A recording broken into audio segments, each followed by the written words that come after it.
है गुरुदेव का आशीर्वाद, धन्य है। ऐसा नहीं है कि बात करते वक्त थोड़ा सा हम संजीदा नहीं होते, बाहर संजीदा होने से गड़बड़ ना हो जाए, लेकिन भीतर तो संजीदा बने रहते हैं। आप लोग के भाव जो इतने निर्मल हुए हैं, ये निर्मल भावों का ही परिणाम है कि एक के बाद एक सारी चीज़ें व्यवस्थित होती चली जा रही हैं। चाहे वो आर्किटेक्ट हों, चाहे वो सर्वेयर हों, चाहे वो ठेकेदार हों, प्रतीक्षा में बैठे हैं कब संकेत आए होकर हम इतना करना है। हाँ, अभी तक तो आर्किटेक्ट और सर्वेयर आके अपना काम करके चले गए, ठेकेदार भी बोले पता लगाया, इन लोगों ने बताया ऐसा कि वो तो तैयार बैठा है, आप दो तो सही। अरे जिसके लिए इस मंदिर से जुड़ने में पूज्य गुरुदेव आचार्य विद्यासागर जी महाराज, आचार्य समय सागर जी महाराज का आशीर्वाद तो मिलेगा ही मिलेगा, और सानिध्य मुनि पुंगव सुधासागर महाराज का भी मिलने वाला हो तो कौन पीछे हटेगा, वो तो तैयार ही बैठा है। बस आप भी तैयार हैं, वो भी तैयार है, और अब कर्मठ कर्म जो 11 वर्षों से बाधक बना था वो भी छूटने के लिए तैयार है। जब भगवान को भी स्वाधीनता मिल गई, किस्मत की बात है, पार्श्वनाथ को और भारत को अगस्त में ही स्वाधीनता मिली। जिन कारणों से आज तक हमारी वंचित है, जैसी वो कारण निरस्त होते हैं, वो वंचित व्यक्ति अर्चित बन जाता है, चर्चित बन जाता है, और सबके माध्यम से वो ऐसा अपने आप में उत्कर्ष को प्राप्त हो जाता है जो आज तक उसको उपलब्ध नहीं हुआ था। जिस आर्टिफिशियल इंटेलिजेंसी ने आज हमें फिर से बांधने का प्रयास कर लिया है, सुन रहे हैं आप लोग, आपके बच्चे स्वाधीन होने के लिए घर से बाहर गए हैं कि बंधन में बंधने के लिए घर से बाहर गए हैं। और बंधन में बंधने के लिए यदि, नौकरी के बंधन में बंधने के लिए यदि गए हैं, तो एक चीज़ समझ लीजिए, ये AI का ज़माना जब AGI और ASI में तब्दील होगा तो सिर्फ 3 ही जगहों पर उनके लिए रोजगार मिल पाएंगे, बाकी सब जगहों से रोजगार खत्म होने के कगार पर हैं। किन किन जगहों पर हैं पिछले 2-3 दिन पहले बता चुके हैं। Management, hospitality, education, judiciary, administration, और भी कुछ विभाग हैं जहाँ से रोजगार खत्म होने की कगार पर हैं। कितने वर्षों में? बस 5-10 वर्षों की बात रह गई है। और यदि आपको अपने बच्चों को सिर्फ 5-10 वर्ष के लिए नौकरी करवानी हो तो इन क्षेत्रों में भेजें, और नहीं तो फिर अब कहाँ रह गया, या तो वापस उनके लिए उत्पादन अथवा व्यापार में लगाएं। नहीं है तो सिर्फ 2-3 सेक्टर हैं जहाँ पर रोजगार बचने की संभावना है। पिछले दिनों संकेत दिया था 3H के रूप में। 3H बताया था, कौन कौन से 3H?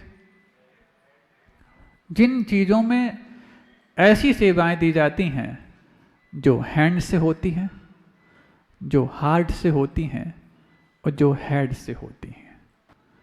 ये कौन से क्षेत्र है महाराज? आज ही बता दें, 10 बज गए महाराज। उस दिन भी आपने ऐसे ही कहा था 9:30 बज गए थे, आज तो 10 बजे इसलिए क्योंकि हमारे लिए मिला ही 9:40 पर है। 3H, ये 3H जहाँ पर इन 3 चीज़ों से सेवाएं दी जाती हैं, वहीं पर कुछ रोजगार सुरक्षित बचेंगे जिसमें मशीन मनुष्य को परास्त नहीं कर पाएगी। बाकी हर सेक्टर में, हर फील्ड में मशीन ने मनुष्य से स्थायी बढ़त हासिल कर ली है। तुम कितनी भी AI और एक IQ रखकर बैठे हो, मशीन का IQ आपसे बहुत आगे निकल चुका है, क्योंकि कालिदास बनकर के आप ही ने जिस शाखा पे बैठे थे उसको काटने का प्रयास किया है। सुन रहे हो? और धीरे धीरे जिन IT सेक्टर में आपके बच्चे R&D, रिसर्च एंड डेवलपमेंट करके प्रोग्रेस कर रहे हैं, वो अपनी ही नौकरी को खत्म करने की पूरी तैयारी कर रहे हैं। आप एक रोबोट तैयार करेंगे, रोबोट आप जैसे कई लोगों को फायर करने के लिए कारण बन जाएगा। पहले आपके टैलेंट को देख करके कंपनी हायर करती है, और फिर आपके टैलेंट के अतिरिक्त से कंपनी आपको ही फायर कर देती है। हो रहा कि नहीं हो रहा? एमएनसीज, मल्टीनेशनल कंपनी आए दिन अपने कर्मचारियों को कमती करते जा रहे हैं। और कम करें तो कोई बात नहीं, कुछ ऐसे कर्मचारी जिनके पास टैलेंट तो है, कंपनी उनको भगा तो नहीं सकती, लेकिन उनका पैकेज को कम करती जा रही है ताकि अपने आप मन मार के यहाँ से भाग जाएं। विप्रो कंपनी ने अचानक अपने पैकेज को इतना नीचे गिरा दिया कि वहाँ के जो एम्प्लॉई हैं मजबूरन या तो वहाँ से पलायन करने के लिए मजबूर हैं, या फिर उतने से पैकेज में आप चलाओ। कितना पैकेज? जो आपके घर का कोई हम्माल या क्या बोलते पल्लेदार जितना कमाता है उतना 5-10 साल शहरों में रह करके, माता पिताओं से दूर रह करके, और जेई क्लैट की तैयारी करने के बाद बमुश्किल अच्छा कॉलेज पाया, वहाँ से अच्छी पढ़ाई करने के बाद एक अच्छी कंपनी पाई, उसके बाद वहाँ पर क्या मिल पाई? हम्माली की नौकरी। हम्माली की नौकरी, हाँ, जितना हम्माल कमाता उतना तुम कमा रहे हो, तो हम्माली की नौकरी तो है ही। वो मेहनत यहाँ अपने घर में बैठ के करता है, तुम विदेश और पुणे, मुंबई, बेंगलोर में बैठ के कर रहे हो। ये दशा आ गई है। अब गया आज से 10-5 साल पहले एक जो बूम आया था कि लुहावना पैकेज दे करके आपके बच्चों को हायर किया जाता था, अब वो दिन गए। तुम्हारा जी 3H क्या है? आज समय हो गया है, यदि समय पे आए तो कल बताएंगे, लेकिन एक समझ कर लो, आपने ये जो सुनने का समय घटाया है, आपकी ही 5 मिनट की जो आपने कोताही बरती इसलिए घटाया है। ये पुण्यानुभूति अब बीच में क्यों हुई? क्योंकि आप लोग बाद में बैठते नहीं हैं। महाराज बैठे हैं और आप जा रहे हैं, ये सरासर उनकी अभिनय है, सरासर अभिनय है। हम चले जाएं तो कोई बात नहीं, हम क्यों बैठे हैं? आपके सम्मान को कराने के लिए नहीं। ये सम्मान जिसके लिए किया जा रहा है, ऐसे अतिशय क्षेत्र के निर्माण के लिए, उस निर्माण को पूर्णता कराने के लिए। अब सोचो, मान लो महाराज लोग तीनों यहाँ आए और आपको विश्वास जगाया कि आपका मंदिर बनेगा, लेकिन बीच में ही यहाँ से निकल जाएं विश्वास पूरा किए बगैर, कैसा लगेगा आपको? ठीक ऐसा ही आप लोग करते हो कि रोज पुण्यानुभूति देखे बगैर आप लोग निकल जाते हो। ये ठीक पैसा ही है कि महाराज ने खूब हौसला दिया, खूब विश्वास दिलाया कि मंदिर बनेगा बनेगा बनेगा, और आप लोग बहुत उनकी बातों में आ गए और आपने बहुत बड़ा काम किया और दान भी निकाल रहा, पुण्यानुभूति भी कर गए, लेकिन मंदिर शुरुआत किए बगैर निकल गए। कैसा लगेगा बताओ उस दिन? कल्पना कर सकते हो ऐसे दिन की? और नहीं कर सकते हो और ये दिन ना आए तो आपको तब तक रुकना है जब तक महाराज यहाँ पर रहते हैं। तालियां नहीं, हाथ उठा के बताओ कितने लोग हैं जो जब तक महाराज यहाँ बैठे तब तक बैठ पाएंगे? आधे लोग बता रहे हैं, आधे लोगों को घर की रोटी याद कर रही है। कितने लोग हैं? महिलाओं सबसे पहले, क्योंकि शुरुआत आप लोग ही करती हो। पुण्य के द्वार को भी खोलने की शुरुआत तुमने की है और कबाड़ने की भी क्यों? जिस दिन आप, रोज की नहीं कह रहे, जिस दिन आप आए हो, भले ही लेट आते हो, लेकिन जाओगे तब जब महाराज यहां से जाएंगे। हो तैयार? पुरुषों से पूछना चाह रहे हैं, ये नहीं बोल रहे कि तुम रोज आओ, लेकिन जिस दिन आते हो, जब तक महाराज बैठेंगे तब तक हम बैठे रहेंगे। कितने तैयार हैं? उठाओ, पहले पीछे वाले उठाओ, आगे वाले तो हमें सब दिख रहे हैं। महिलाएं उठाओ, पीछे वालों बैठ सकते हो। सिर्फ 5 मिनट का अंतर पड़ता है, लेकिन 5 मिनट में तुम पूरी की पूरी मेहनत को धो डालते हो। आज तो ज़्यादा नाम थे इसलिए बीच में करा लिया, वैसे तो रोज तो उतने ही नाम आते हैं जो 5 मिनट में सबकी पुण्यानुभूति घोषणाएं हो जाती हैं। ये भी सिर्फ मात्र उस व्यक्ति का सम्मान नहीं है, उस व्यक्तित्व का सम्मान है जिस व्यक्तित्व ने देव शास्त्र गुरु के प्रति अपना संबंध जोड़ा है। आगे ये 3H की व्याख्या भी हम करेंगे, और पार्श्वनाथ भगवान को जैसे आज अपने अभीष्ट लक्ष्य की प्राप्ति हुई है, किस कारण से हुई? विरोध का उत्तर विरोध दे करके नहीं, विरोध का उत्तर विनोद के माध्यम से हुई है। आज उनको याद करके हम भी अपने जीवन में या तो अपने शत्रु को महान बनाने की ठान लें, अथवा खुद को महान बना लें कि शत्रुता ही समाप्त कर डालें। शत्रु को समाप्त कर सकते हो बाणों की बौछार से, गोली की बौछार से, लेकिन शत्रुता समाप्त कर सकते हो वाणी की फुहार से, बोली की फुहार से। और कड़वा खा करके भी मीठा बोलने की छूट है तुम्हारे पास, फिर तो मीठा खाने की भी पूरी छूट मिली हुई है। ऐसे में चाहे वो कर्मचारी हों, चाहे वो पदाधिकारी हों, चाहे वो कार्यकर्ता हों, चाहे वो समाज के प्रत्येक दानदाता हों, मीठा बोलना जितना सीखेंगे, दूसरों के कान में मीठे से कीड़े तो नहीं पड़ेंगे, लेकिन उनके कान गुलगुलाएंगे कि इस व्यक्ति की बात हम और सुन लें और सुन लें। कभी गुलगुलाते हैं किसी के कान किसी श्रावक की बात बार बार सुनने के लिए? महाराज, श्रावक की बात सुनने के लिए कान गुलगुलाते नहीं, लेकिन हाँ, अब आपकी सुनना थी इसलिए सबकी हम पुण्यानुभूति देख भी गए, क्योंकि आपको सुने बगैर जा कैसे सकते हैं। हमें सुने बगैर भले ही चले जाना, लेकिन जिसके लिए सुनाया जा रहा है और जिस उद्देश्य के लिए सुनाया जा रहा है उस उद्देश्य को देखे बगैर मत जाना। इसी भावनाओं के साथ अहिंसा परमो धर्म की। शायद आप भूल गए होंगे,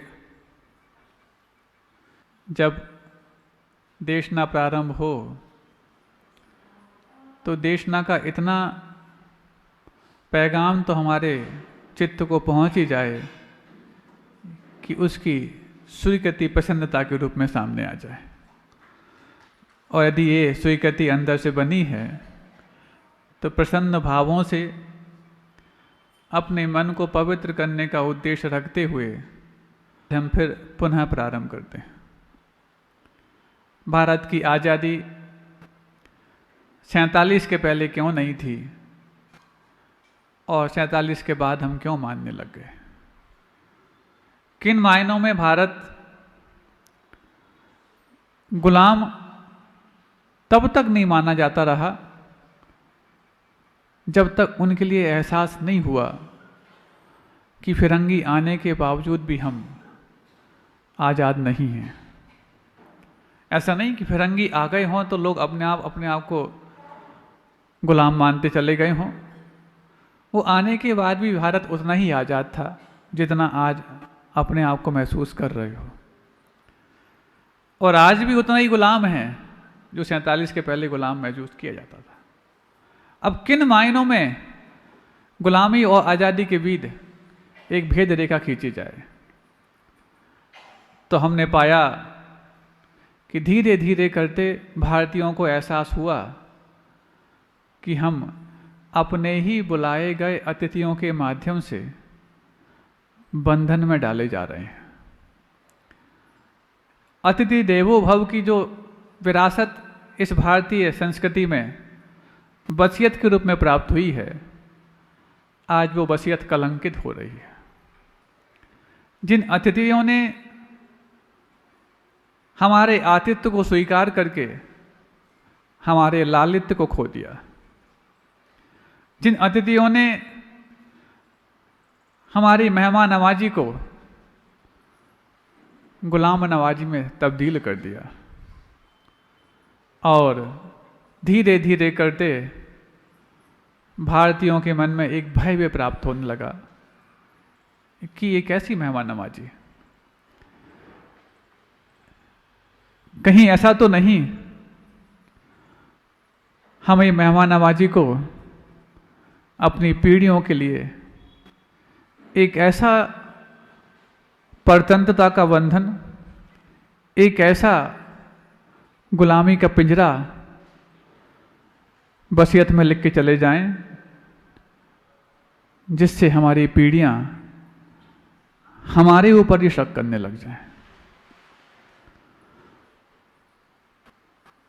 जो हमारे लिए गुलाम बनाने आया है उस पर शक करना फिर भी अलग बात है, लेकिन हम गुलाम हो गए और अपनी ही गलतियों से हो गए। कई सदियों तक हमारी पीढ़ियां हमें दोषी न ठहरा पाए, तब जाकर के धीरे धीरे करके एक तरफ भारतीयों के मन में इस बंधन से मुक्ति की ज्योति जल रही थी, दूसरी तरफ वहीं पर वो फिरंगी तुम्हें और कड़े बंधन में डालने के लिए ज्वाला का इंतजाम कर रहे थे। हम मानते हैं ज्योति हो चाहे ज्वाला हो, दोनों में प्रताप होता है, दोनों में प्रकाश होता है। हम ये भी मानते हैं दोनों में कहीं ना कहीं ऊष्मा के साथ साथ एक ऊर्जा भी होती है, लेकिन ज्योति की ऊर्जा और ज्वाला की ऊर्जा में कौन सा फर्क होता है ये तो शायद आप लोग भी जानते होंगे। शायद वो फर्क इतना ही सा कि ज्योति का प्रकाश हमारे जीवन में एक सांस्कृतिक, आध्यात्मिक, धार्मिक, सामाजिक एक लक्ष्य का जीवन निर्धारित करती है, तो ज्वाला इन सबको ध्वस्त करने के लिए कारण बनती है। प्रताप और प्रकाश एक जैसा होने के बावजूद भी जब परिणाम अलग अलग हो जाते हैं तो उस परिणाम के भय से ही व्यक्ति ज्योति और ज्वाला के बीच में भेद करने के लिए कारण बन जाता है। आप लोग सुन रहे हैं? क्या सुन रहे हैं? सोच रहे हैं महाराज 47 के पहले का भारत कैसा होगा? अभी तक पढ़ा होगा, टीवी में देखा होगा,